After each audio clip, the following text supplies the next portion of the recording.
Las sociedades antiguas tuvieron que aprender a sobrevivir sobre la faz de la tierra. Por un lado, las catástrofes ambientales, temblores, inundaciones, sequías, huracanes.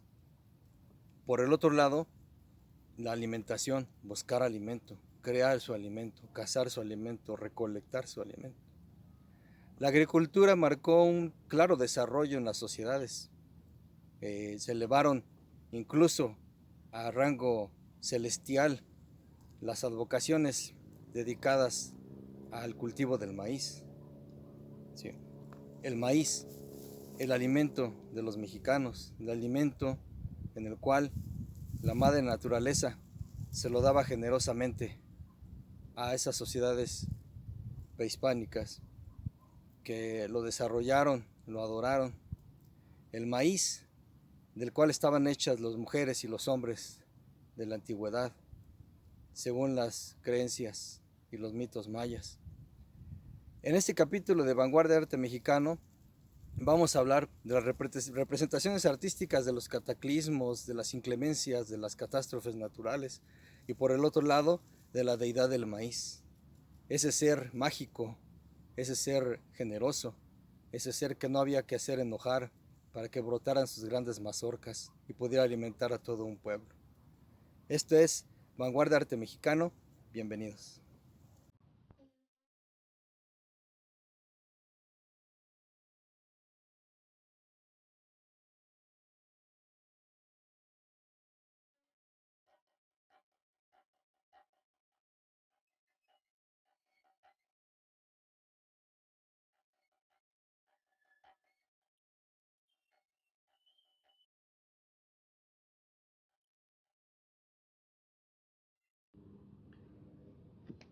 ¿Qué tal, amigos?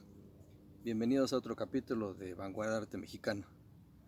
Como les comenté, vamos a hablar en esta ocasión de las representaciones artísticas de las catástrofes naturales, de la adaptación que tuvo que tener el hombre prehispánico eh, en la tierra para poder sobrevivir a todas estas inclemencias, a todos estos retos, a toda esta prueba de adaptación, las pruebas que les mandaban los dioses, que tienen que superar a base de ofrendas, de disciplina, de pedir e incluso de lanzarse a terribles batallas en el nombre de todos estos dioses. Ya hemos visto en varios capítulos las representaciones en distintos códices, la creación del mundo por parte de Tezcatlipoca y Quetzalcóatl. Ya vimos también a Huitzilopochtli, esa deidad de la guerra, que a pesar de que no tenemos un monolito, una imagen representativa antigua, así como la Piedra del Sol o como Coyolxauhqui o como Tlaloc, era un ente que movía la forma de vivir, principalmente del pueblo mexica, que estaba basado en eso.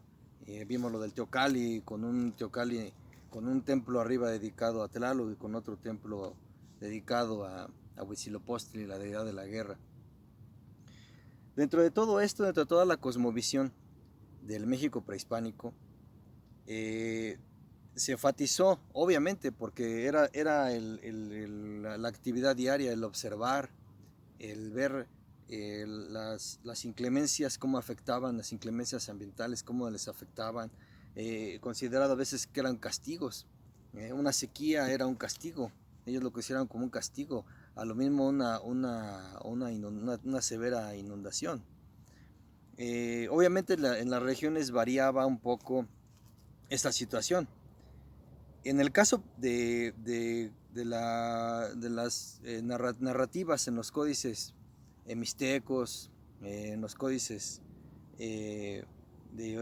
nahuas, por así decirlo, la narrativa del símbolo de Olin, el símbolo de movimiento, eh, no dejó su gran escepticismo de que pues pudiera pensarse que la parte de los temblores podía ser la desaparición de la Tierra. O sea, no había esa creencia. Más bien, ellos pensaban que al moverse la Tierra era que esta estaba tropezando en su paso con el Sol. Algo muy, muy interesante, ¿no? Pero esos movimientos telúricos, pues obviamente hay muy poca documentación, pero sí hay un dato que nos habla que por ahí de 1455 y 1487 ocurrieron terremotos muy fuertes. Uno en cual incluso se afirma o se dice que en el año que murió Chimalpopoca fue un terremoto muy duro, que se agrietaron las chinampas, se cayeron las construcciones. O sea, entonces ahí nos estaba hablando de que sí había terremotos de una magnitud fuerte. Siempre que hablamos de terremotos me viene mucho a la mente la palabra Olin, que significa movimiento, que está simbolizado por este símbolo como de aspas, que ustedes pueden ver aquí, Olin. Hay un pueblo en Guerrero, precisamente. Acabamos de vivir un movimiento telúrico con epicentro en Guerrero. El pueblo en Guerrero que les comento se llama Olinalá. Ese pueblo se llama así por cuestión de que hay muchos epicentros de temblores por toda esa región. Y está simbolizado así con estas aspas, ¿no? Que estas aspas, obviamente, si ustedes ven, era el simbolismo de la tierra, de la franja de la tierra, pero quebrada. Ajá, quebrada de un lado y quebrada de otro, ¿sí? Que eso simbolizaba que se torcía la tierra, que se movía. Algo muy interesante. Pero obviamente pues todo esta cuestión de la representación artística de las manifestaciones ambientales, cataclismos, eh, mm, acontecimientos que para esa época eran muy pues relacionados con las deidades, con las cuestiones religiosas. Incluso se tributaban sacrificios. Había eh, una enorme relación de que todo el ambiente, todo lo que ellos veían, plantas, animales, sol, luna, nubes, todo, estaba relacionado con las deidades. Esas deidades que marcaban el ritmo y la vida en la tierra. Las deidades eran las que obviamente te daban un permiso para vivir o te lo quitaban. Te podían otorgar el alimento o te podían castigar con sequía o con falta de alimento. Eh, es algo muy interesante, les digo, porque todas las representaciones artísticas que hay, desde lo que es la cerámica, que ya lo vimos mucho, lo que son las manifestaciones en los murales, en los códices, las representaciones escultóricas, nos habla de que las sociedades antiguas estaban inmersas día a día, todo el tiempo, las 24 horas, inmersas en los acontecimientos estelares y terrenales. Es algo que obviamente pues no es que se haya perdido en la actualidad, sino que hay otros métodos que ahora se utilizan, científicos y tecnológicos, para poder detectar un huracán, para poder avisarnos que va a haber un temblor, las alertas sísmicas. Ya toda esta tecnología se ha estado aplicando para podernos dar un chance de algunos segundos, un minuto para poder reaccionar. Antes pues no existía eso, obviamente, ¿no? Pero pues la adaptación que tuvo que tener el ser humano de ese entonces, pues fue una cuestión prácticamente relacionada con lo sagrado, relacionada las cuestiones divinas, como les digo, y que era la pauta que les marcaba el día a día para poder sobrevivir, para poder vivir. Eso aunado, como les comentaba, a la cuestión alimenticia. Eh, en el caso de los temblores, ya ven que ahora hubo un sismo hace unos días muy fuerte en Ciudad de México, que incluso yo estoy radicado en Querétaro, pero incluso aquí en Querétaro se sintió en algunas partes muy leve, pero sí se sintió. Ha temblado incluso en San Luis Potosí, algo muy raro. Ha temblado también aquí cerca, 10-15 kilómetros en Guanajuato. Obviamente pues estamos viviendo el pronóstico que acertado dijeron en las culturas mesoamericanas. Ese es el quinto sol, el sol de movimiento. Ya les decía yo que eso está plasmado en esculturas, en códices, en la misma piedra, llamada Piedra del Sol. El símbolo de Olin, que les digo, está, que les comentaba de las aspas, vean cómo está simbolizado aquí en el centro. Aquí lo pueden ver, aquí está un pico, aquí están las aspas. Aquí está una, aquí está la otra, aquí está la otra.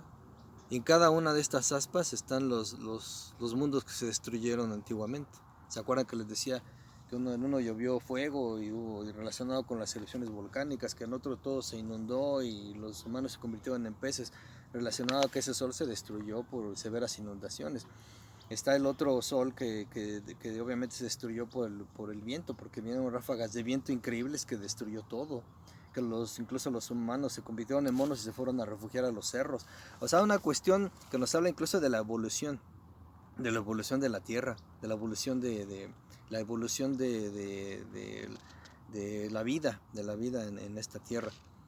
Una cuestión algo así como un génesis, una cuestión que nos habla de que el conocimiento de que había habido mundos que se destruyeron, pues ellos lo tenían muy marcado, lo tenían muy estudiado en sus calendarios. Aquí estamos hablando, por ejemplo, de la cultura mexica, que ya la cultura mexica, recuerden ustedes que ya era como una cultura que vino a absorber parte de otras civilizaciones que habían existido, como Teotihuacán, como la cultura tolteca, como las primeras culturas mixtecas, que toda esa amalgama de dioses, de deidades, de creencias, de ritos, en Tenochtitlan fue toda una amalgama que representaba toda esa ideología que se tenía con el paso del tiempo de años anteriores. Entonces, es algo muy impresionante, les comentaba, porque ellos lo manifestaban así. Y el quinto sol, que es el que estamos viviendo hoy, se pronosticó que este sol sería destruido por terremotos. Estamos en el quinto sol, en Nahui Olin, que quiere decir el quinto sol de movimiento.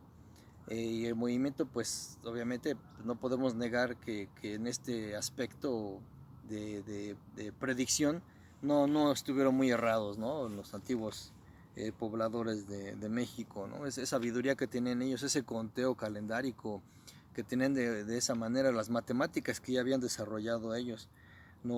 Todo esto nos muestra, o sea, no hay algo que nos pueda decir que podamos refutar y que no podamos estar de acuerdo con que las civilizaciones antiguas, porque era una civilización, tenían ya avances, unos avances espectaculares. Volvemos aquí al tema de que pues dicen que vinieron a civilizarnos. Eso es mentira. Había una civilización aquí que sabía de matemáticas, que sabía de agricultura, que sabía de arquitectura. Imagínense todo ese desarrollo que se tuvo en el México antiguo. ¿Cómo no resaltarlo ahora? ¿Cómo no estar orgullosos de ello? ¿Cómo no partir de ese punto para decir que las civilizaciones mesoamericanas son las civilizaciones que existieron con un grado artístico, cultural, científico, tecnológico en su tiempo, de las más desarrolladas sobre la faz de la Tierra? En el arte, como les repito, para mí el arte prehispánico es de los más bellos. Para mí es el arte más bello que ha existido sobre la faz de la Tierra, de la existencia del ser humano. Y eso hay que resaltar, hay que sentirnos orgullosos. Tenemos demasiadas culturas aquí que se sentaron en el Valle de México, privilegiados de un lado, desde el Golfo al Atlántico. Estuvimos privilegiados de un extremo a otro y de norte a sur y de este a oeste, privilegiados con esos asentamientos culturales, que bien se dice que es lo que nos ha salvado, lo que nos ha permitido sobrevivir en esta tierra, ¿no? Entonces, les decía yo, todo esto estuvo basado bueno, obviamente pues existían los mitos, ¿no? Ahora que fue lo del temblor, me acordé mucho, bueno, recuerdo mucho, si ustedes han leído parte del Popol Vuh, lo han leído todo, vienen de relatos desde incluso como les decía, que vamos a hablar ahorita de la deidad del maíz, pero también vienen los relatos, un relato que me gusta mucho relacionado con los temblores. Porque bueno, que de hecho que les diré que en la zona maya, que ahorita que vamos a hablar de Popol Vuh, en la zona maya hay muy pocos registros de temblores. O sea, hay registros en los códices que ahorita voy a mostrarles que sí nos hablan incluso de huracanes, de cuestiones de que iban a haber los llamados, sí, desde huracanes hasta tormentas tropicales, ¿no? O sea, un diluvio, se habla mucho de un diluvio en el Códice Dresde y está plasmado ahí gráficamente, ¿no? pero hay muy poca evidencia en códices mayas que nos hablen de los movimientos telúricos. Por ahí en Palenque, si no me equivoco, en el templo 18 de Palenque hay una estela, obviamente que pues, está quebrada y todo, pero parece ser que ahí está narrando que hubo nos describe en los glifos que hubo un movimiento telúrico, que la tierra se movió. Y les decía yo, en base a esto, bueno, pues en las leyendas de esta leyenda del Popol Vuh, que nos narra que existían dos hermanos, uno llamado Zipacná y otro llamado Cabracán. De hecho, Cabracán significa eso, que el que hace mover la tierra desde el interior, o sea, que incluso radicaban en el fondo de la tierra. Recuerden que los gemelos bajaron al inframundo, ¿no? Entonces ahí se encontraron a este par también de hermanos, que eran los que movían la tierra cuando ellos lo querían, eran seres soberbios que cuando ellos querían movían la tierra y hacían que temblara. Entonces, estos seres obviamente pues vivieron antes de la creación del hombre, ¿no? Por así decirlo. Entonces, cuando los hermanos, los gemelos, bajan al inframundo, Hunanpu y Ixbalanque, los dos gemelos divinos que bajan al inframundo a pelear con al Xibalbá, que bajan al Xibalbá a pelear con todos los seres del inframundo, se encuentran a este par de hermanos también y los derrotan, por lo cual se piensa o se dice que pues casi por eso no tiembla mucho en ciertas partes de las partes bajas, digamos, de la zona. Obviamente pues sí, sí, hay lugares donde, por ejemplo, en el altiplano guatemalteco, sí tiembla, o sea, en las tierras altas de Chiapas. Pero en las partes bajas, lo que es Tabasco, en este lado, en parte noroeste de Tabasco, en Belice, o incluso en la península de Yucatán, pues ahí muy pocas veces se han sentido temblores tan fuertes. Pero obviamente pues eso está relacionado, si vamos un poquito más atrás, está basada la leyenda de que como los gemelos divinos derrotaron en el inframundo, en el Xibalbá, a Zipacná y a Cabracán, pues con eso controlaron el movimiento telúrico, y tal vez esa podría ser una razón por la cual no hay tanta evidencia en códices o en esculturas que nos hablen de aquellos cataclismos derivados de movimientos telúricos. Lo que sí hay, lo que es en toda esta zona del sureste, obviamente son registrados los cataclismos en cuanto a ciclones, tormentas, diluvios, huracanes. Que eso obviamente pues está narrado en muchos códices, está interpretado de varias maneras. Yo aquí quiero mostrarles el códice Dresde, que es el códice que está narrando prácticamente toda la cuestión de los cataclismos derivados de la lluvia, de los ciclones. Aquí miren en esta página, aquí pueden ver cómo está interpretado un diluvio. Aquí miren, ¿sí lo ven? Ahí incluso está interpretado, esa especie como de serpiente simboliza a Kukulcán, ya habíamos visto en otras ocasiones. Y ahí tenemos a este dios que ustedes ven aquí,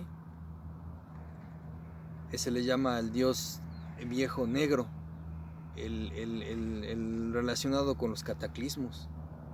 Recuerden que les decía que habían dioses que así como te podían dar riqueza, de sabiduría, te lo podían quitar todo, incluso castigarte con inclemencias y con acontecimientos en los cuales tú no pudieras incluso sobrevivir. Esta era una deidad dual, muy peligrosa, por eso la simbolizaban así los mayas. Y aquí tenemos a la diosa también que vierte una vasija, si la ven, está vertiendo la vasija con el agua, que obviamente nos muestra su cara, que es una mujer anciana, una deidad anciana, ¿sí? Que esta deidad se llamaba Ixchel, y esta deidad también era una deidad que representaba los cataclismos, en este caso en cuestión de huracanes, de fuertes vientos, de inundaciones. Es algo muy interesante, les digo, porque todas las referencias que hay dentro de lo que es los documentos artísticos mayas, prácticamente nos están hablando de la forma en cómo ellos tenían constituido todo un estudio, todo un calendario, donde ellos podían calculando con cuestiones matemáticas, cuestiones con el conteo de los días, con el movimiento de los astros, el movimiento de Venus, que para ellos era muy importante, lo que es la cuestión del estudio de los eclipses y las tablas de Venus, que también vienen incluidas aquí en el Códice de Dresde. Es algo muy interesante, les digo, porque eso obviamente, ¿de qué nos está hablando? De que ellos trataban de hacer un estudio para adaptación, para poder sortear todas esas inclemencias, para poder estar preparados en cierto modo, de poder, como ahora que tenemos la alerta sísmica, ellos poder tener más o menos un documento, algo que les avisara que en cierto conteo de días iban a venir ese tipo de eventos, ¿no? que iban a marcar su vida en las zonas donde ellos habitaban. Por ejemplo, aquí tenemos las tablas de los eclipses, ya se les había mostrado en una ocasión. Es algo bien impresionante esto porque el paso de la luna, los movimientos del sol, los eclipses solares, los eclipses lunares, el paso de Venus, como les digo. O sea, aquí está dibujado Venus, aquí lo ven, esta parte.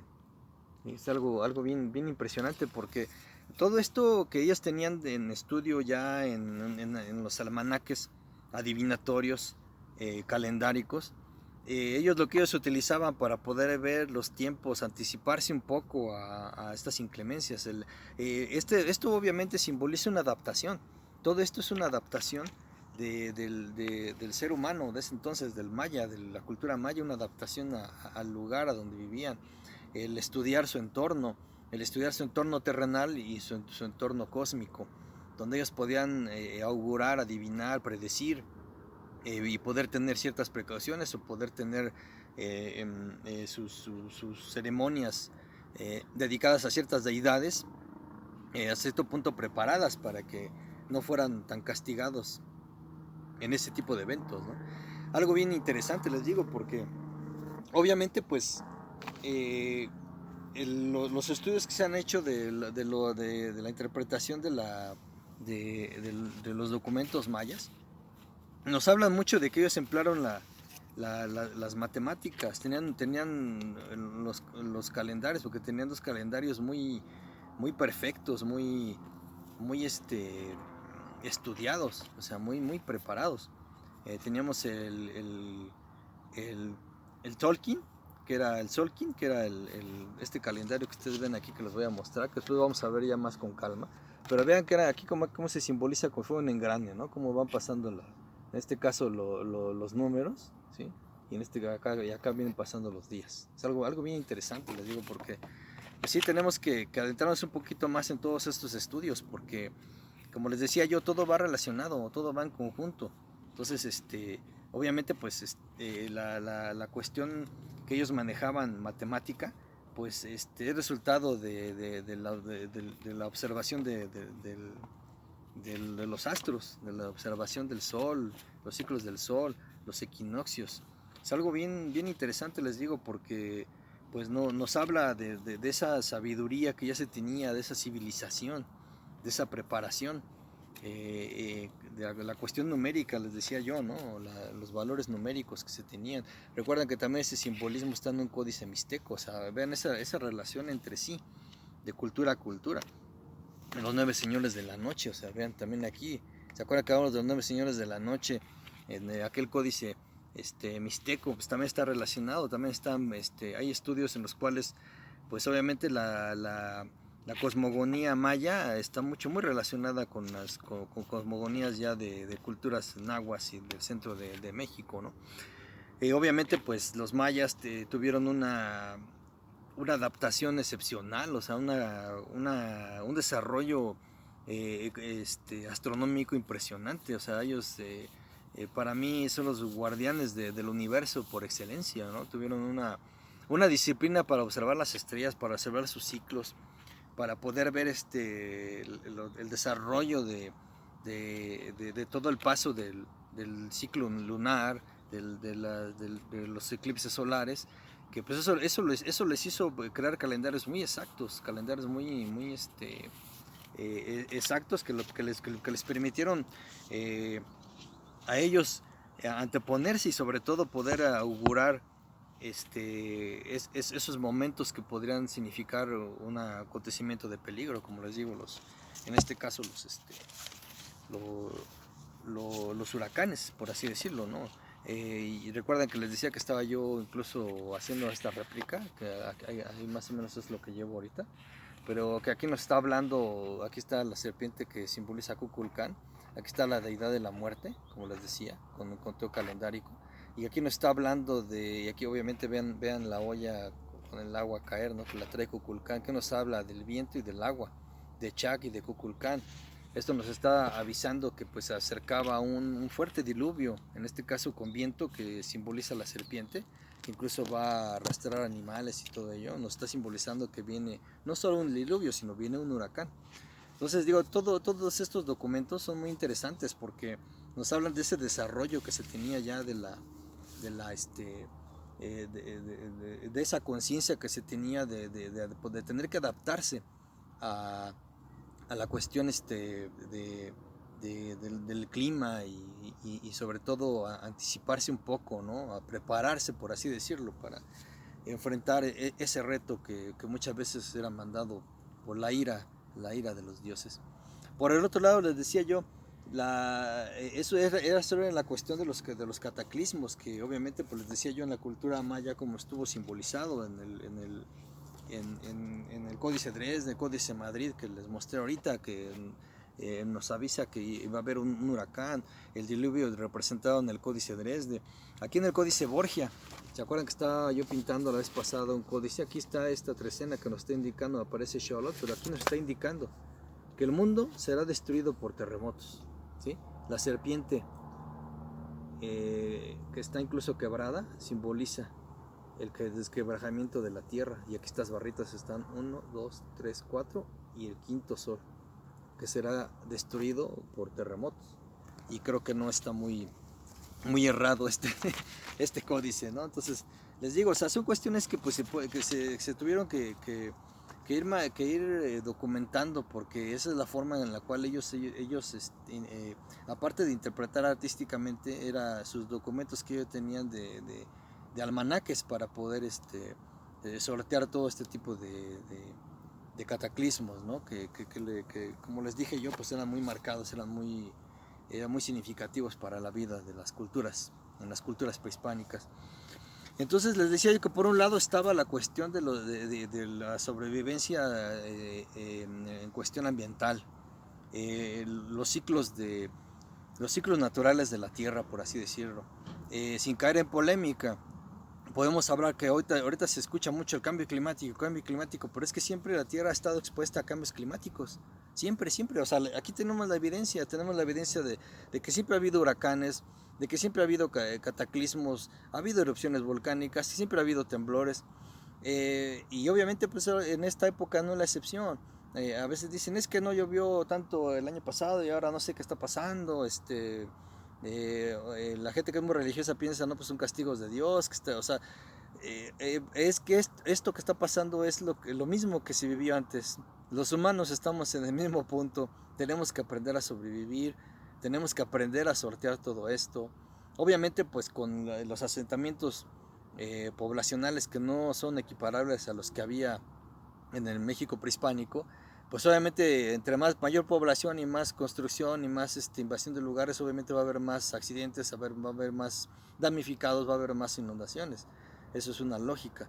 Pero esto a lo que voy es de que si el cambio climático que tanto se habla ahorita se piensa que es porque no estamos utilizando energías limpias, pues mucha gente está equivocada, ¿sí? Con todo respeto se los digo, siempre es lógica pura. Aquí estamos viendo los cataclismos, estamos viendo las inclemencias del tiempo, los ciclos naturales de la Tierra, les insisto. Esos ciclos naturales siempre han existido. lo que tenemos que hacer es adaptarnos, ampliar las nuevas tecnologías para poder adaptarnos.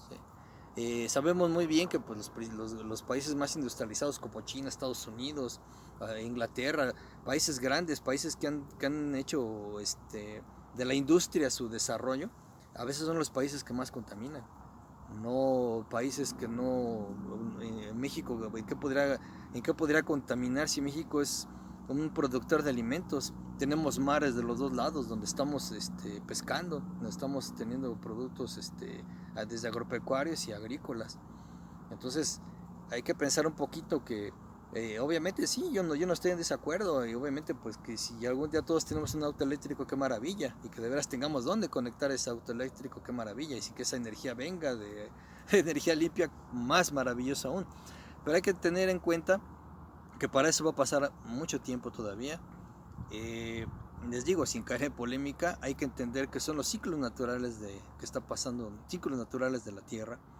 El hecho de que pues no estemos observando las estrellas, de que no estemos, no quiere decir que ignoremos esto. O sea, la tecnología, ahora con el internet podemos informarnos, podemos sacar nuestras propias conclusiones. Les digo, podemos tener nuestro propio criterio, que es lo que siempre yo les marco, que estudiemos, aprendamos, investiguemos y saquemos nuestro propio criterio. No nos vayamos por lo primero que nos dicen en la radio, en la tele, porque entonces nos están marcando una pauta, nos están lavando el cerebro. Entonces hay que tener nuestro propio criterio, por favor. Entonces les decía yo, fuera de ese paréntesis, la cuestión de la adaptación no nada más significó las inclemencias del tiempo, por otro lado estaba el alimento, ¿sí? En las múltiples representaciones de los códices, de pinturas murales, de cerámicas, en estelas, en objetos cerámicos, nos muestran toda la manifestación artística de la deidad del maíz. Algo bien, bien importante, les decía yo que tenemos que hacer un programa dedicado a esto, porque la importancia del maíz no solo se manifestó como alimentación de las sociedades de la forma de la cuestión, como una cuestión agrícola, fue más bien trascendió a una cuestión religiosa, que es algo súper importante y asombroso. Imagínense, ¿quién no va a estar agradecido porque la tierra te dé un alimento, te dé algo para sobrevivir? Algo muy, muy, o sea, no sé, a mí me emociona mucho esa relación que se tenía con la naturaleza, el agradecimiento y sobre todo elevarlo a ese rango divino, porque la deidad del maíz es la que te alimentaba. Y que es probable que ese culto al maíz, pues, eh, eh, pues yo pienso que sí, se inició desde que surgió la planta en sí, desde que surgió la, la, la, este, el cultivo, ¿no? Aquí miren, aquí traigo mi mazorca, mi maíz, vean. Entonces, que incluso tiene un color como moradito, ¿sí lo ven? Impresionante, ¿no? Ven. O sea, que es probable que les decía yo que que el culto al maíz surgiera desde que se originó el descubrimiento de esta planta, ¿no? Pues la primera cultura que se piensa que pudo ser la que desarrolló el concepto de sembrar el maíz, de desarrollar, incluso de mejorar su semilla, fue la cultura olmeca. En ciertos estudios que han habido, pues con los olmecas se considera la primera cultura de la civilización agrícola mesoamericana, ¿sí? El inicio del cultivo de la planta, pues está ubicada por allá pues no sé, cerca de los 8000 años más o menos. O sea, hay evidencias que muestran en unas cuevas, por ahí vi un artículo, que en unas cuevas se encontraron granos de maíz y ciertas mazorcas de varios tamaños. Y esto parece que fue en Tehuacán, en Puebla. Y ahí señala, y obviamente por las pruebas de carbono 14 se pudo más o menos clasificar la etapa o la época, ¿no?, en que se empezó a manifestar este tipo de desarrollo de la semilla del maíz. Y obviamente pues de aquí, ¿qué es lo que se pudo desarrollar en la antigüedad?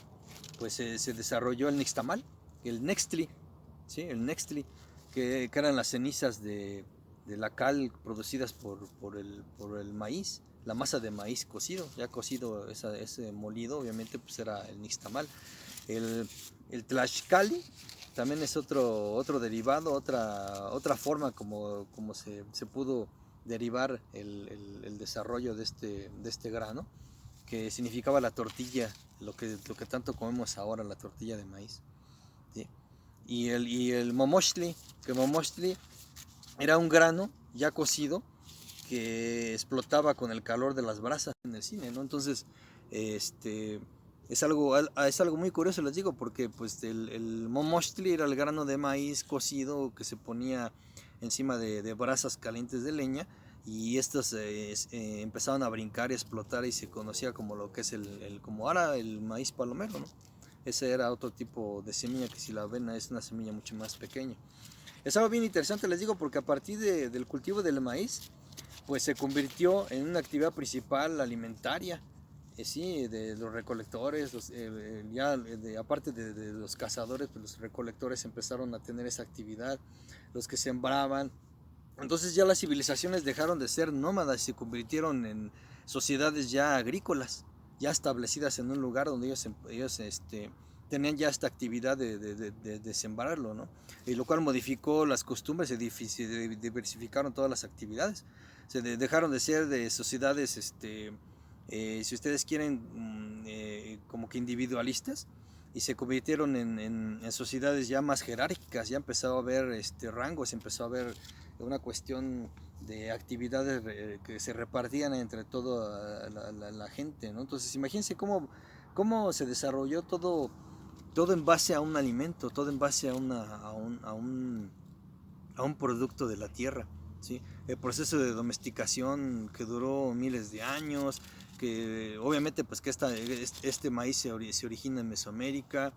La domesticación de lo que es el grano del maíz, y la adopción de la agricultura como principal actividad económica, que fue modificando la organización de los pueblos, de las sociedades. O sea, algo bien increíble, ¿no? En base a esto aparecieron los cultos al maíz, las diferentes representaciones de las deidades del maíz, los mitos de la creación, que les decía yo, el de los gemelos divinos en el Popol Vuh, que también el grano del maíz fue sembrado en la tierra por los dioses creadores, según nos cuenta el Popol Vuh. Pero como los dioses creadores no le avisaron a los dioses del inframundo de la tierra, estos impedían que el grano creciera, ¿sí? Que se pudriera y que no saliera la planta. Entonces los gemelos divinos bajan al inframundo y empiezan a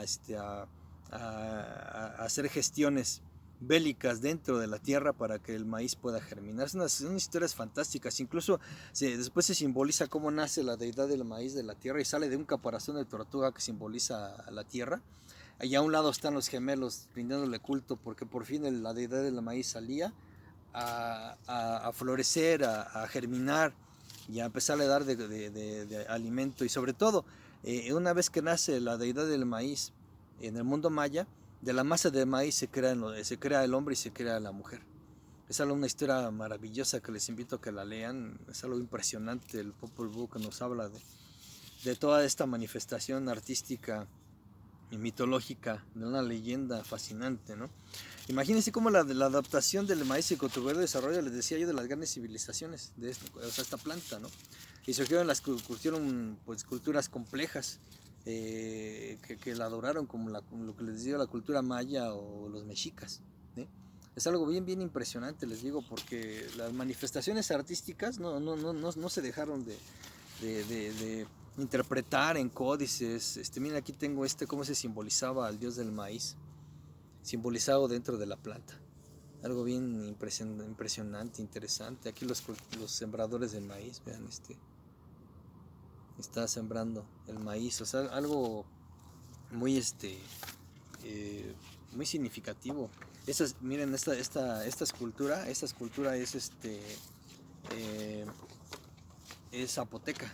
Vean esta escultura. Y aquí tiene las mazorcas de maíz, ¿sí la ven? La cultura zapoteca, algo increíble. La pinta en los vasos, aquí tengo esta imagen de un vaso maya, miren cómo están escogiendo las semillas grandes, los granos grandes del maíz. Aquí un sacerdote. Increíbles, ¿no? Todas estas representaciones que yo quiero, les tengo preparado también, obviamente ahí en la mesa, en mi estudio, quiero mostrarles más imágenes de libros, de fotografías, de un poquito más de explicaciones de lo que hemos estado viendo ahorita, porque es una cantidad interminable de representaciones de la deidad del maíz, algo increíble, algo fascinante, de todas las culturas les digo, pero en este caso me gusta, bueno, yo quería hablar de la cuestión maya para poder adentrarnos ya un poquito más a la manifestación del arte maya, que es esplendoroso, es uno de los más maravillosos que he podido yo ver, y más a veces mucha gente dice que son glifos muy complejos, pero tienen una gráfica increíble que cuando te pasas, puedes pasarte horas viendo una imagen de una estela maya y vas a encontrar un sinnúmero de significados, ¿no? Entonces es algo increíble, algo fascinante. Y en este caso, bueno, pues sí, me gustaría compartirles imágenes, como les decía, pues en estos temas que vamos a ir desarrollando, insisto, no podemos separar la cuestión arqueológica, filosófica, eh, de estudios étnicos, de filosofía, de antropología, de arqueología, o sea, es imposible poder separar estas áreas si vamos a hablar del arte prehispánico, de las manifestaciones artísticas del mundo prehispánico, que les decía yo, por un lado los cataclismos, por un lado las inclemencias del tiempo, y por otro lado la cuestión alimentaria, o las deidades, la deidad agrícola, el dios del maíz, que está relacionado con Quetzalcóatl, relacionado con esta leyenda también de que en el mundo mexica, ¿no? De que no se podía cultivar la semilla del maíz, la semilla que tenían al principio era una semilla muy pobre y se secaba, no germinaba, y que detrás de unas montañas gigantescas habían dioses que vigilaban los grandes campos de maíz, un maíz muy apetitoso para poder recolectarlo y poder comer, pero era inaccesible el lugar. Entonces los mexicas le invocan a Quetzalcóatl para que les ayude, y Quetzalcóatl se transforma en una hormiga negra que sube por todos los acantilados, desafiando las inclemencias del tiempo, depredadores, lluvia, viento, y por fin llega a ese lugar y se roba un grano de maíz, y se los lleva se los lleva a los mexicas, y con eso empiezan a cultivar ellos su maíz. O sea, historias impresionantes, analogías muy que nos hacen reflexionar. Les repito, el hombre ha tenido que sortear muchas cosas para ganarse su derecho a estar en la tierra. Una de ellas ha sido sobrevivir a las inclemencias, a los cataclismos, y otra ha sido desarrollar su alimento. Tenemos que ser conscientes, obviamente, de esta cuestión, desde que puede ir del tema de la nutrición hasta el tema del no desperdicio, ¿sí? Tenemos que ser muy conscientes de todo ello. No me quiero meter en situaciones más implícitas, ¿no? Como es el rollo, todos estos rollos de la planificación familiar, o sea, no quiero abordar todo eso, pero sí es muy importante tener en cuenta, tomar en cuenta, que entre más población seamos, mucho menos nos va a alcanzar todo. Entonces, esto les digo, es una cuestión a título personal, pero obviamente pues pienso que una de las alternativas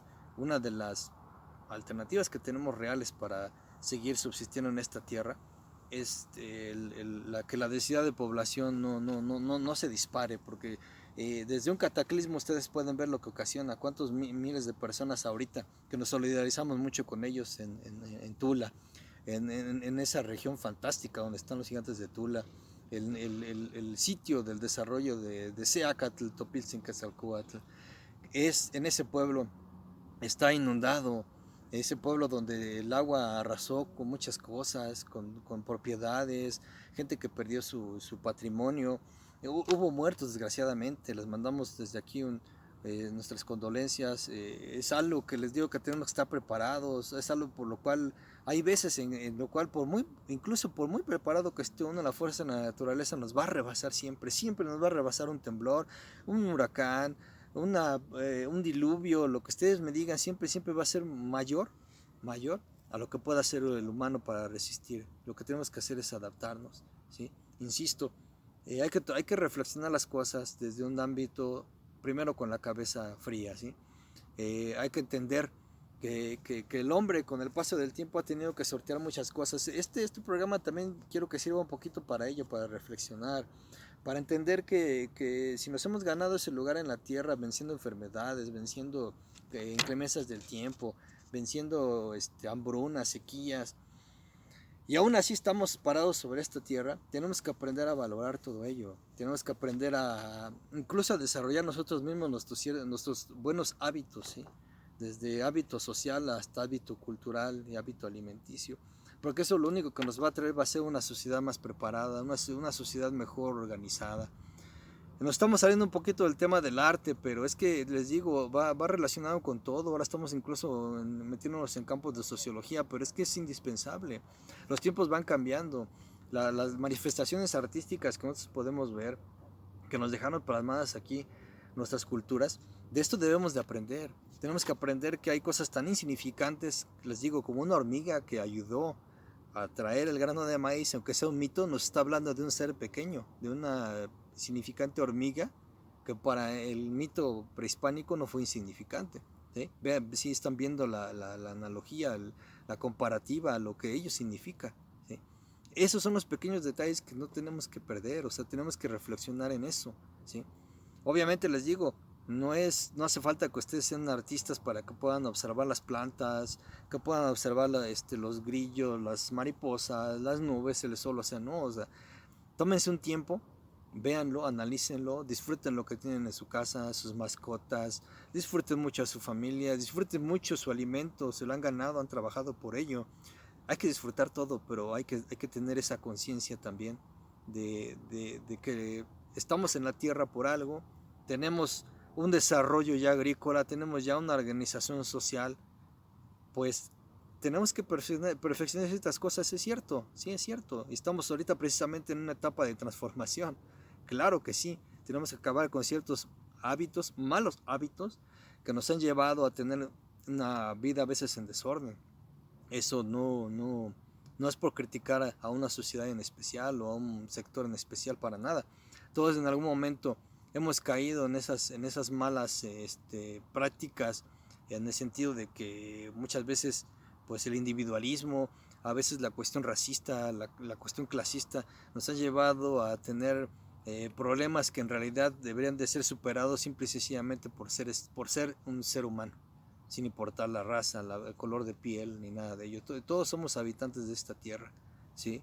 Estamos viviendo sobre ella, tenemos que sortear las mismas inclemencias, tenemos que padecer las mismas hambres, los mismos cataclismos, y tenemos que estar unidos. Por eso la solidaridad con estas personas que han perdido todo, que han tratado de sobrevivir, de imponerse a todo esto que desgraciadamente ha pasado, pero va a seguir temblando, va a seguir habiendo huracanes, va a seguir habiendo cambios climáticos, porque es el ciclo natural de la Tierra. Y para eso tenemos que estar preparados. Pues me dio mucho gusto estar ahorita en esta parte explicándoles. Vamos a regresar un poquito allá a mi mesa para poderles mostrar unas imágenes del desarrollo artístico, de las diferentes interpretaciones del maíz, ¿no? De la deidad del maíz, que es el alimento básico, no solo de los mexicanos, sino de muchos lugares del mundo también. Entonces, pues vamos a ver estas imágenes que quiero compartirles, y pues me dio mucho gusto poder platicar y poder adentrarnos un poquito desde el arte representativo de las inclemencias y de la deidad de inclemencias del tiempo y de la deidad del maíz. Ahorita vamos a ver unas imágenes, las representativas de los códices, que si quiera yo compartirlas. Y pues en el capítulo siguiente vamos a seguir hablando de la cultura maya, porque hasta que nos adentramos en la cultura maya tenemos material gráfico maravilloso.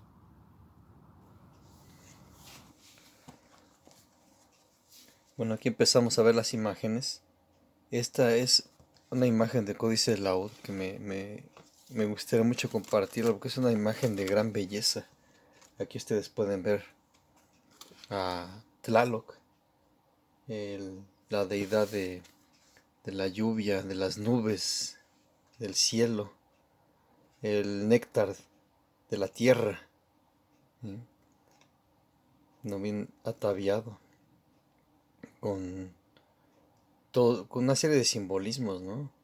El rey del paraíso llamado Tlalocan. Y aquí podemos ver uno de los ríos del paraíso del Tlalocan, donde aquí podemos ver un lagarto de jade. Lo pueden ver adornado con piedras preciosas.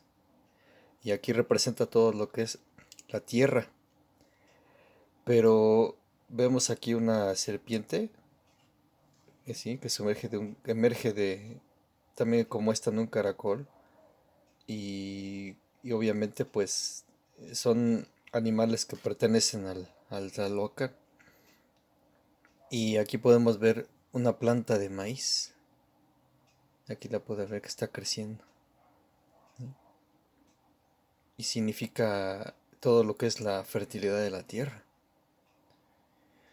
Y también aquí tenemos una lagartija, ¿sí? Con una cuespalla. Y aquí está derramando agua de una vasija preciosa sobre la tierra, ¿sí? Y aquí grita la, la procreación, grita la procreación. Aquí hay una franja que está adornada con las fauces celestes, llamadas fauces celestes. Aquí tenemos unas nubes rojas del oriente. Eh, Aquí podemos ver como hay tres triples colagajes que representan la caída del agua del cielo. ¿Sí? Y aquí viene todo lo que es el regente del agua celeste, Tlaloc. Y trae un yelmo de tigre, ¿sí? Y simboliza el corazón del cerro. Y las aguas, bueno, el corazón del cerro y el agua encerrada en las montañas. El cuerpo de Tlaloc está pintado de azul, con atavíos blancos y rojos y unos tonos verdosos también tipo turquesa, simbolizando todos los tonos de agua preciosa o divina. Y aquí vemos que tiene la nariguera y con forma de serpiente. Eh, y simbolizando el rayo del cielo. ¿Se acuerdan, no? Que habíamos visto esa similitud con la nariz de Chuck. Lleva su hacha, un hacha preciosa, que lo distingue como un cultivador de la tierra. Aquí lo pueden ver. Y sostiene un relámpago, como báculo, si lo pueden ver. Incluso también aquí tiene un yelmo, una diadema, que simboliza que es una deidad solar. Y está acompañado de todos los signos del calendario. Es una imagen impresionante. Pueden ver los trazos con detalle. Vean, el tlacuilo con gran experiencia, ¿sí? Y obviamente relacionado con el maíz. Sí, es muy interesante toda esta narrativa que se encuentra en el Códice Laúd, porque pues también recuerden que habíamos visto también que en este códice que habla bueno, que hay una sección llamada el Libro de los Muertos, pero también tiene que ver mucho con la cuestión de los augurios también para poder tomar decisiones en el momento de sembrar y de poder cultivar el maíz. Y para tener cierto, mira que incluso aparece de nuevo Tlaloc, ¿sí? Igual también con su hacha, que simboliza que es un sembrador. Igual su báculo, que simboliza el rayo, ¿sí? Es muy interesante este códice. Que obviamente les digo, Tlaloc está muy relacionado. Aquí tengo esta réplica que es de un mural teotihuacano. Y también podemos ver a Tlaloc en este mural teotihuacano. El maíz está simbolizado en su tocado, porque brotan las aguas y ellas alimentan las semillas que van a hacer que germine la planta de maíz. Lo que les hablaba yo, también recuerden que estuvimos viendo el tema de los impactos ambientales, los cataclismos, las diferentes manifestaciones de fenómenos naturales. Aquí con más detalle podemos ver una sección del Códice Madrid, donde podemos ver lo que les comentaba, a la deidad Kukulcán simbolizada con esa serpiente, que donde trae la vasija de agua que chorrea, que incluso va acompañado con la deidad de la muerte, lo que les decía, ¿no? Incluso aquí está la otra deidad de la muerte, y aquí podemos ver a Chak, podemos ver cómo desciende del cielo.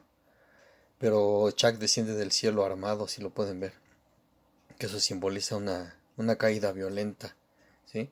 Y aquí podemos ver incluso que animales caen del cielo también, como las ranas, como las tortugas, que serán arrasadas por ese fenómeno.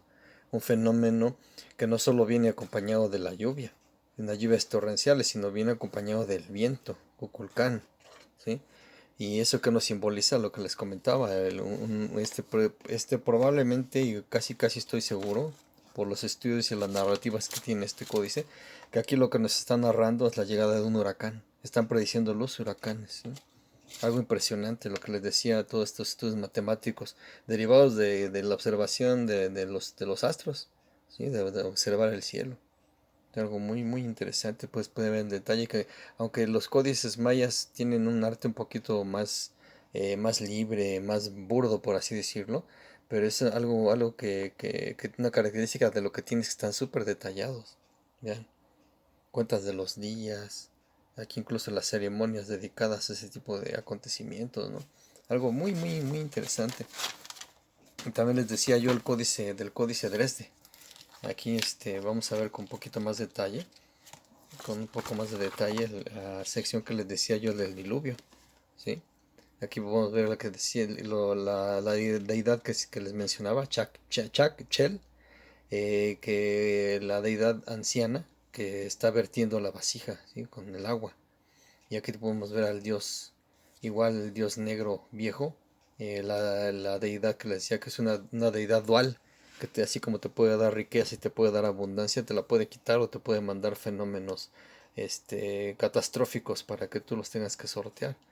O sea, todo esto es un almanaque, les decía yo, el códice de Dresde es todo un almanaque adivinatorio y obviamente sobre todo de cálculo, ¿sí? De las etapas para poder sembrar. Incluso hay una sección que se llama el almanaque de los campesinos, ¿sí? En ese almanaque de los campesinos la deidad principal que aparece en todo momento es Kukulcán y Chak, ¿sí? Podemos ver aquí a Kukulcán en forma de serpiente, ¿eh? Podemos ver en otras secciones a Chak. Aquí lo pueden ver ustedes. Aquí ven a Chak, ¿sí? Y toda esta sección obviamente pues era consultada para poder ver los ciclos adecuados para poder sembrar, para que se pudiera cultivar la tierra. Algo muy muy interesante, ¿no? Porque como les decía yo, aquí incluso aparece también la deidad del maíz, aquí la pueden ver. Esa es la deidad del maíz, ¿sí? Y siempre acompañada con Chak, ¿sí? Y en ciertas secciones también acompañada con la deidad de la muerte, ¿sí? Es algo muy muy interesante, la tabla de los códices, de los eclipses también. Miren, aquí está la sección, toda la sección de los eclipses. Eclipses solares y eclipses lunares, ¿sí? Muy interesante, vean el detalle. Ahí lo pueden ver. Muy muy interesante. Y aquí también tengo una representación de las jerarquías en el mundo maya, ¿sí? Podemos ver que en la base de toda esta sociedad, eran los artesanos y los campesinos. Aquí lo pueden ver, ¿sí? Era toda la base porque ellos eran los que se encargaban de recolectar, de fabricar alimentos, de sembrar, de hacer los utensilios para poder disfrutar de sus alimentos, ¿no? La alfarería, que está muy representada también en ciertas páginas de códices, como en en el Códice Madrid. Se puede ver aquí un alfarero trabajando las ollas, trabajando el barro. Algo muy muy interesante, ven esos detalles de cómo lo interpretaban al artesano, ¿no? Trabajando su, en su actividad que le correspondía. Y esas son imágenes de vasos mayas, ¿sí? Vean, también están muy relacionadas con la deidad del maíz. Yo aquí también les voy a comentar, tengo yo un vaso también igual a resguardo, como les digo, de las piezas que... Eso es una pieza fabulosa que pude rescatar, es increíble esta pieza, ustedes la pueden ver. Aquí tiene un sacerdote, ¿no? Y que podemos ver ciertos signos calendáricos y aquí podemos ver una garza, una especie de garza. Sí, aquí tenemos también igual otra ave. Es algo muy interesante. Entonces aquí estos dibujos que aquí les puedo mostrar son de ese tipo de vasos. Pero obviamente aquí ya está armada la imagen y podemos ver las diferentes escenas, ¿no? Algunas relacionadas incluso con la deidad del maíz. Es algo bien interesante. Aquí vemos este otro vaso también. ¿Ven? Los detalles. A pesar de que pues el vaso ya está un poco deteriorado, se puede ver incluso hay un danzante, vean, como está ataviado con una especie de pantalón de jaguar y está danzando. Y aquí tenemos otro personaje que tal vez está como cazando, algo así, ¿no? Muy interesante las imágenes de todo este tipo de arte maya. Vean esto. Es el que les mostré hace un momento que están escogiendo la semilla del maíz, los granos cultivados y seleccionados, ¿no? Para poder cada vez tener una mejor siembra. Y les decía yo que dentro de todo lo que es el arte o la cultura olmeca, que es la primera cultura que empezó a desarrollar la agricultura del maíz, tenemos este tipo de imágenes, ¿no? Talladas en piedra, donde podemos ver que la habilidad que se tenía ya en aquel entonces para tallar materiales muy duros, como esta piedra volcánica, prácticamente es una especie de casi como granito, es algo impresionante, ¿no? Y dentro de esto les quería mostrar esta otra imagen. Miren. Aquí es donde vino una de las apariciones de una de las esculturas que nos podía representar a la deidad del maíz. Si la ven. Esta escultura fue encontrada en Jonuta, Tabasco. ¿Sí? Y podemos ver cómo tiene el cuerpo con los granos de maíz simbolizados. ¿Sí lo ven? Incluso vean, a pesar de que es una escultura encontrada en Tabasco ya en el periodo maya, que básicamente la dan como que es de la cultura maya, cómo sigue conservando los rastros de arte olmeca, con una influencia de arte olmeca, tenían hacían ese tipo de bocas, ¿no? Así como hacia abajo, ¿sí? Y podemos ver que esta es una de las interpretaciones más antiguas que hay de la deidad del maíz. Pero lo que les decía, también este otro libro que quería yo mostrarles, mira, antiguas representaciones del maíz. Aquí tenemos desde el Códice Florentino, ¿no? Las escenas del Códice Florentino, ya un códice ya pintado después de la llegada de los españoles. Pero pues aquí tenemos también imágenes puede ser del códice, aquí tenemos del Códice Laúd, esta otra imagen es del Códice Madrid, ¿sí? Aquí tenemos cómo se almacenaban, cómo se trabajaba y cómo se almacenaba el maíz para los tributos. Estos dibujos vienen en la matrícula de tributos, donde, bueno, se simbolizaba cómo se almacenaban en grandes canastos, ¿no? Cómo se fabricaban las tortillas, ¿sí? Y también aquí tenemos esto que son los guardianes de la cosecha. Vamos a ver esta imagen está muy simbólica, ¿no? Los guardianes de la cosecha. Y aquí las plagas que se comían el maíz, aquí lo pueden ver. Puede ser desde animales, de roedores, hasta cierto tipo de insectos, ¿no? Y obviamente los tributos que se le daban a las deidades, ¿no? Todas acompañadas con su atavío de maíz. ¿Ven? En su cabeza llevaban simbolizada la planta del maíz. Aquí incluso podemos ver otra vez a Tlaloc, ¿no? Aquí con esta deidad que en su penacho tiene la planta del maíz.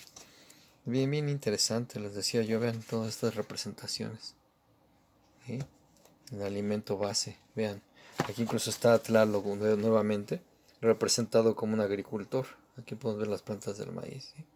Podemos ver que baja Tlaloc también del cielo, para en este caso aquí poder alimentar con el néctar de la vida, con el néctar del cielo, a la planta del maíz. Muy interesante, les digo, toda esta información que se tiene en imágenes, ¿no? todas las representaciones antiguas del maíz, ¿no? Es el material que yo les quería mostrar. Y hablando una vez más del arte maya, vean, aquí está el plato que les comentaba, donde simboliza que la deidad del maíz sale del caparazón de tortuga, y aquí los dos gemelos rindiéndole culto, ¿no? Los gemelos divinos que nos habla el Popol Vuh, que fueron a rescatarlo del inframundo para que emergiera y pudiera tener la cosecha, ¿no? Y aquí estamos viendo que uno de los gemelos vierte una vasija, con agua para que germine y salga con más facilidad el, la deidad del maíz, ¿sí? Y aquí podemos ver cómo está vertiendo esta vasija, ¿sí? Y aquí está comunicando algo la deidad.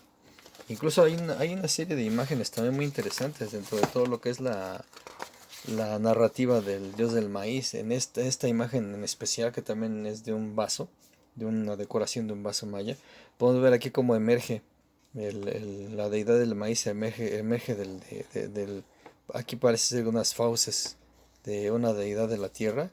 Aquí emerge el dios del maíz. Aquí es ataviado. Vean cómo estas dos mujeres lo están ataviando, preparándolo para la travesía. Y aquí estos dos remeros lo llevan ya a él en una canoa, y ahí él lleva la bolsa con los granos del maíz, ¿sí? Que pudo rescatar del inframundo para poder continuar con la misión de llevarlo a los lugares donde puedan sembrarlo y puedan cultivarlo. Aquí podemos ver otra representación de esa travesía, que decían que iba a la isla de los mantenimientos, ¿no? Donde podemos ver que aquí dos deidades lo llevan. Aquí va la deidad del maíz en medio, va acompañado de un perico, ¿sí? Pueden ver con los animales, va acompañado de un perico, va acompañado de un perro, va acompañado de un mono araña, y va acompañado de una iguana. Bien interesante. Y van en esta canoa, en esta travesía, igual a la isla de los mantenimientos, para poder sembrar la semilla del maíz. Eso está representado en un hueso humano, puede ser que en un fémur está representado este grabado, algo muy interesante. Creo que tiene que ver mucho con este otro que les mostré, de que van en la canoa, que llevan a la deidad del maíz ya con los granos. Aquí nuevamente podemos ver otra representación de cómo va saliendo la deidad del maíz, va saliendo, emerge del caparazón una tortuga. Igual podemos ver aquí a los dos gemelos rindiéndole culto, ¿no? Es de la imagen que les mostré ahorita del plato, es muy significativa. Y aquí podemos ver de nuevo que lleva la bolsa de los granos de maíz y está emergiendo del caparazón de tortuga, acompañado de los gemelos divinos, ¿no? Algo bien interesante en la leyenda del Popol Vuh, que sí me gustaría mucho que pues abordáramos un poquito, ¿no? De que, bueno, pues hay muchos episodios acerca de esa travesía del Popol Vuh, que tiene dos moralejas. Bueno, tiene una moraleja y un modelo de vida ético. Pues la moraleja pues nos va a hablar que los campesinos, con mucho trabajo y esfuerzo y la inventiva, crearon la planta del maíz, que alimentó a los primeros seres humanos y le dio el principio y fundamento a la civilización. Sin el maíz no pudiera haber existido la civilización, ¿sí? En Mesoamérica. Algo bien, bien importante. Y la enseñanza que se desprende del relato de Popol Vuh es que quien dispone de inteligencia, de ingenio, de astucia, de sabiduría, puede vencer todos los obstáculos, ¿sí? E imponerse a todos los seres comandados por la maldad, por el orgullo, o seres que imponen una mala jerarquía. Y aquí los dos gemelos divinos fueron dueños de esa virtud. Pudieron destruir a todos los malvados señores de Xibalbá, y pudieron rescatar a la deidad del maíz, y recobrar la armonía sobre la tierra. Es algo bien interesante que, como les decía, si ojalá pudieran ver los pasajes que vamos a ir viendo, ¿no? Anticipadamente, que pudieran leer los pasajes del capítulos del Popol Vuh, que nos habla de la creación del hombre, ¿no? Algo muy, muy interesante. Espero que les haya gustado y pues nos vemos en el siguiente capítulo. Muchas gracias.